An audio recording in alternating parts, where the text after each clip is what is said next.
This is a lesson on resistance and current in a unit on circuits.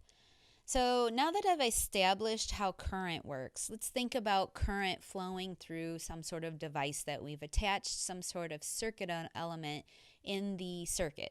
Okay, so resistance is the tendency of an object to impede current flow. It depends on the nature of the material and the shape of the object. So this probably makes sense to you. There's a nature of the material, and you can see down here I have the different quantities that are relevant. The nature of the material, here's Greek letter rho, and I know you're used to this being density, but that's how constants and some values work in physics, as we use the same symbol. So rho is the resistivity of the material, and that's measured in ohms per meter. And the ohm comes from the fact that resistance is measured in ohms. So that's the units of resistance is ohms. So this resistivity says it offers so many ohms per meter. That's how we measure resistivity. So obviously we're going to need the length in there. How much material do we have to push that current through, right? How much material is there to offer a resistance? So if there is a longer length, then there's going to be more resistivity. There's going to be a longer path those charges have to flow through in order to form the current. So those are direct proportionals in the resistance equation, the type of material and the length of the resistor. And the area is in the bottom, which is interesting. Here's the area. And you can think about if there's a larger area, a resistor of a larger area, there's more places for charges to flow. So as we increase the area, the resistance will decrease. There's less resistance to charges flowing through there. A model I found useful for thinking about resistance is a hallway and people walking through a hallway. If you have a narrow hallway, people cannot walk very fast, and there's not a lot of place for those people to move. So if you widen the hallway, and then maybe traffic, right? Interstate versus a 2-lane road. When you widen the area that those movers are moving, then they can flow faster. So that's how the equation of resistance works, is rho L over A. Again, the units is ohm. I picked out a very straightforward example for us to be able to work with this equation and get used to reading the quantities in the problems. It says the diameter of a 0 gauge copper wire with a resistivity of this value is, the diameter is 8.252 millimeters. Okay. Find the resistance of a 1 kilometer length of such wire for power transmission. So this might be something that you see out on the road, is this type of wire, 0 gauge copper wire. So let's plug in what we know. It's a very straightforward application. They give us the length, they give us the diameter, so I can find the area, the cross-sectional area, right? When I talk about area, I don't want the surface area of like the barrel of the wire. I want the area through which those charges move through. So let's see, let's plug this in. 1.72 times 10 to the negative 8th. That's the resistivity. The length is 1,000 meters. Remember, I have to put this in SI. I can't have it in kilometers, so there's the meters. And then the area will equal pi r squared, right? For a circle, the diameter of a circle is related to the radius by a multiple of 2. So I'm going to put in here pi times the diameter divided by 2 squared. So 8.252 times 10 to the negative 3rd, right? That's millimeters. It's 10 to the negative 3rd. I'm going to divide that diameter by 2, and then I'm going to square that term, radius squared. Okay. So when I run this through my calculator, I actually get a nice everyday number, 3216 ohms. And that's how you make that symbol. I do a little foot around and then another foot. But for a 1 kilometer long length of wire, that is actually a very minuscule amount of resistance. And if we're thinking about power transmission, we want that resistance to be as low as possible. Whatever voltage is at the power plant, We want that to be able to be a constant voltage over to whatever is receiving the voltage, a house, store, whatever, right? So the lower the resistance, the better. And so that's a pretty low resistance for that amount of wire. And that's why we use copper to do it. Again, copper has a lot of free charges to roam around in that material. The electrons are not tightly bound to the atoms, so it has a low resistivity. Notice that it has 10 to the negative 8th ohms, and so it will have a low resistance overall. The type of resistors we'll work with in circuits will have a larger resistor. I'll have a little resistor like this big, and it will have thousands of ohms of resistance. So it's interesting on the different materials and the resistivity. Now you know how to calculate resistivity of a physical resistor. Let's look at how we can get current to flow through a resistor. And so resistance and current is related in a law that Ohm figured out, okay? The current flowing through a resistor depends on the voltage difference across that resistor and the conductive properties of the resistor. So we're going to have the resistance in here. The conductive properties of the resistor is contained by that resistor, the resistance value.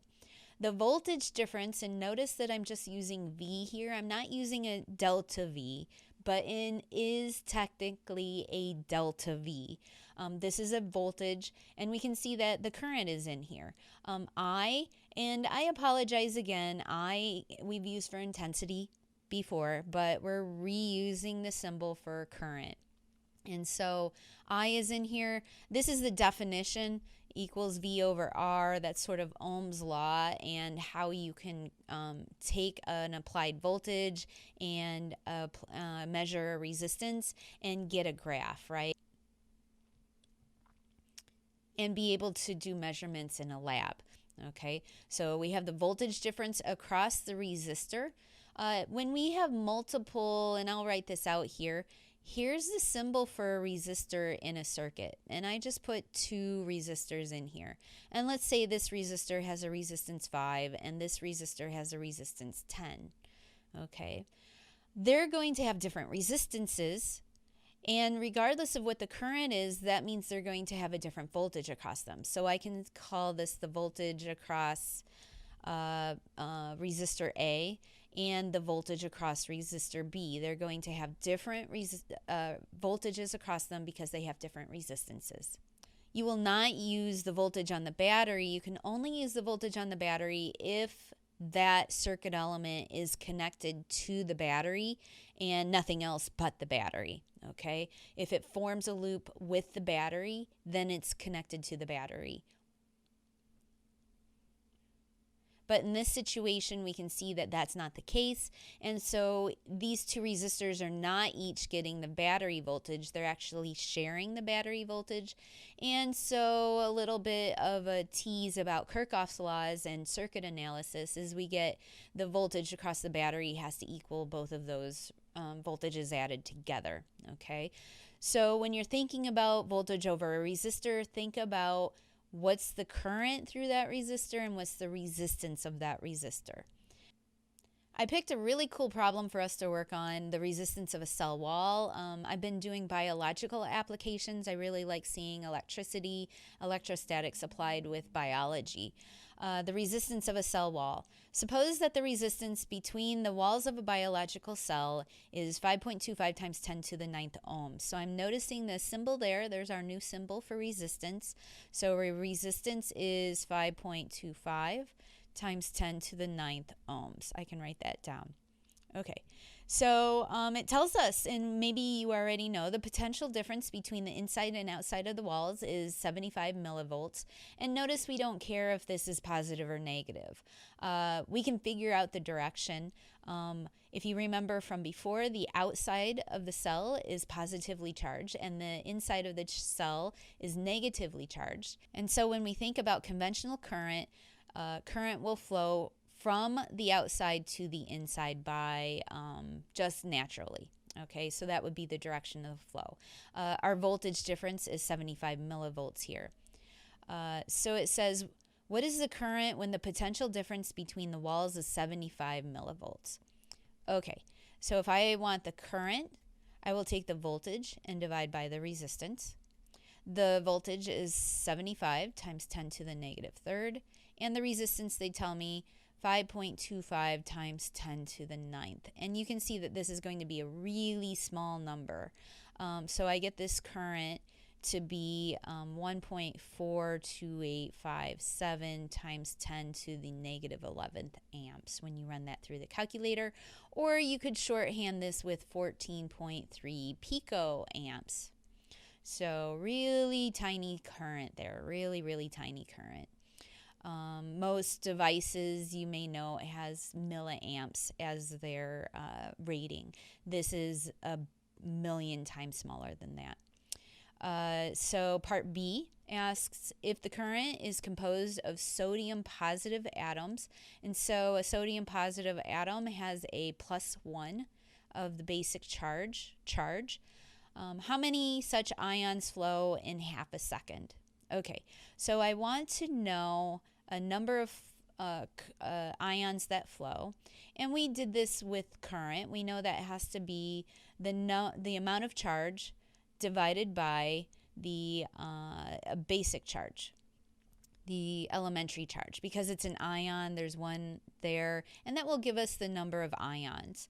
Well, if I want the amount of charge, well, I know the current and I know the amount of time. So if I want the amount of charge, I can solve this equation, do one step of algebra, and get I delta T and divide that by the elementary charge, and that will give me the number of ions. So I can write all that out. The current is 1.4 times 10 to the negative 11th. The time is half a second, so I can put a half in there. And the elementary charge is 1.6 times 10 to the negative 19th coulombs per ion. And when you run this through your calculator, you get 44,642,857 ions. But I am going to shorthand this to 44.6 million ions, which is a lot in the cell. Okay, so when you're thinking about cells and you're thinking about charge in our body, there's 44.6 million ions that flow in half a second in a cell. That's what this problem is telling us. So that is a lot of ions.